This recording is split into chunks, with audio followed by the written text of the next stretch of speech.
elemento nacional que está en condiciones de hacer los emprendimientos y, si fuera necesario, una asociación con el capital imperialista, es el Estado Nacional. Eso es lo que hizo el general Perón. Esa fue la política nacional. Soslayar a la Argentina del mercado mundial, establecer un poderoso programa industrializador que estaba sostenido por los altos salarios industriales, y esos altos salarios industriales por una presencia importantísima de la clase trabajadora en la cosa pública. Si tenemos que ver de que tenemos que reconquistar la conciencia nacional que se ha perdido y que estos problemas no se tratan. No lo desarrollan acá por una razón muy simple, si no, no serían países imperialistas. La crema del negocio, como dice el gallego, está cuando uno está más cerca del mostrador. Eso decía don Arturo Jauretche. Y otra cosa que decía, que nunca hay que ir a comprar con el manual del almacenero. Eso es lo que hacen nuestros negociadores con la deuda externa. Y respecto de lo primero, el control de los acá, es decir, el control de la tecnología y el control de los mercados es un elemento fundamental de dominación. Hay una separación técnica entre la extracción y el valor agregado que da la fundición y refinación. ¿Por qué? Por el control de los precios mundiales. Esa es la razón. Si los países imperialistas tienen sus mercados comercializadores de materias primas en Londres y en Nueva York, lógicamente es porque ellos tienen grandes stocks y entonces eso les permite, acumular con el control de los precios. Yo voy a recordar en ese punto una anécdota muy ejemplificadora, que es lo que le pasó a Bolivia bajo el régimen de cuando estaba el MNR, el Movimiento Nacionalista Revolucionario, que hizo una gran revolución en 1952 y nacionalizó las minas de estaño. Y efectuó la reforma agraria, que fue muy importante para su época. Más allá de las limitaciones del MNR, que sería de otro punto discutir, el MNR quedó sujeto en cierto modo al colonialismo pedagógico, a la colonización pedagógica, como decía Jauretche. ¿Por qué?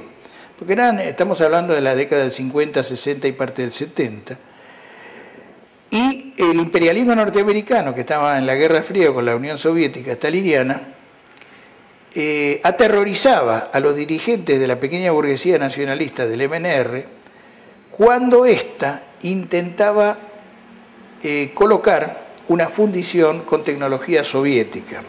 Entonces ellos lo amenazaban con que detrás de la fundición del estaño estaba el aparato del comunismo internacional. En realidad, Washington lo que estaba haciendo era impedir que se hiciera la fundición del mineral de estaño, porque de esa manera podían tener acogotada a la revolución boliviana. No hay que olvidar que durante la Segunda Guerra Mundial había un presidente boliviano, el general Peñaranda, que hizo un esfuerzo al esfuerzo bélico del llamado Mundo Libre de aquella época y mandó cientos de miles de toneladas de estaño a Estados Unidos, muy por debajo del precio mundial, en un momento en que había guerra y por lo tanto el estaño era un mineral estratégico. Entonces, Estados Unidos tenía un fondo, un stock de intervención muy importante de estaño, que cuando Bolivia intentaba independizarse, lo que hacía Estados Unidos, largaba cientos de miles de toneladas al mercado, haciendo bajar los precios del estaño. Es decir, estos son algunos de los aspectos concretos.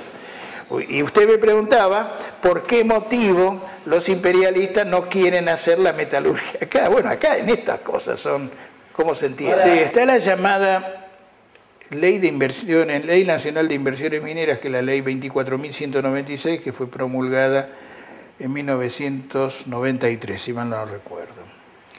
Esa ley forma parte de todo el proceso de coloniaje, junto con la Ley de Reforma del Estado 23.696 y la Ley de Emergencia Económica 23.697, fueron promulgadas en septiembre del 89. Esas tres leyes, con la 21.526 de entidades financieras de la dictadura colonial, son la estructura básica de carácter legal del coloniaje. En el caso de la ley 2496, establece privilegios a las empresas mineras de carácter impositivo que son inauditos, porque les establece estabilidad tributaria por 30 años. Quiere decir, por ejemplo, tributaria y además en las tasas de pago del arancel del mineral. Otra de las cosas que, digamos, determina esa ley es que el Estado no puede actuar como agente económico dentro de la actividad minera. Esos privilegios tributarios se extienden a la legalización del contrabando, por cuanto los bienes de capital que son introducidos, muchos de ellos podrían ser fabricados por la industria argentina, entran sin ningún tipo de arancel aduanero, de ninguna naturaleza, no pagan ni impuestos consulares, ni IVA, ni nada. Además, pueden comercializar las divisas hasta un 100%, producto de las exportaciones, sin ingresarlas dentro del país. Junto con la industria petrolera, la actividad petrolera, tienen ese privilegio. En el caso de la petrolera hasta un 80%, en el caso de los mineros hasta un 100%. O sea, se legaliza la fuga de capitales. Otro de los elementos que surge por la reglamentación es que las exportaciones de minerales, de concentrados de mineral, efectuadas desde puertos patagónicos, tienen un 8% de reembolso. O sea, nos sacan y encima les damos plata encima, digamos en criollo. No hay ningún tipo de control de ninguna naturaleza, ni en la etapa de extracción, ni en la etapa de concentración, ni tampoco desde el punto de vista aduanero. Todo se rige mediante declaraciones juradas. No existe ningún tipo de elemento que se pueda determinar a saber qué es lo que se ha extraído, en qué cantidad se ha extraído, cuánto se ha exportado y qué es lo que se ha exportado. Por ejemplo, la mina de Bajo la Lumbrera, el yacimiento de Bajo la Lumbrera, supuestamente extrae cobre, porque desde el punto de vista de la evaluación previa del proyecto económico, conviene que salga más el cobre, que es el metal más abundante. Junto con ello, como ganga, o sea, como aspecto secundario, el oro. Pero aparte de eso está el molibdeno, que es un metal industrial muy importante. Ahora, generalmente estos afloramientos además tienen otros metales. Entonces se declara y se acepta lo que la empresa extranjera dice. Y eso es lo que aceptan las direcciones provinciales mineras y la Secretaría de Estado de Industria de la Nación, que es el organismo que teóricamente debería controlar. Lo mismo hace la aduana de la Argentina en el momento que acepta los embarques que se realizan desde los puertos argentinos. Utilizan agua en cantidades industriales, por ejemplo,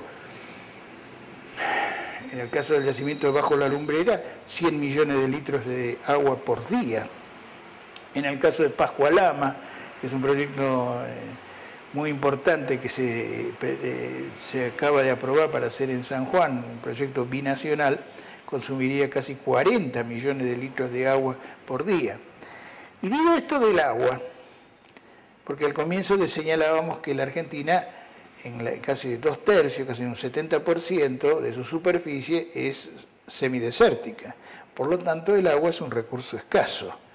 Catamarca, La Rioja, San Juan, Mendoza, son verdaderos desiertos que se han transformado por la acción del hombre y sobre todo embicando el agua al deshielo, y han formado lagos artificiales que permiten dar agua para el consumo humano, para la agricultura, para la actividad industrial. Entonces, toda ese agua es consumida en cantidades impresionantes por las actividades mineras.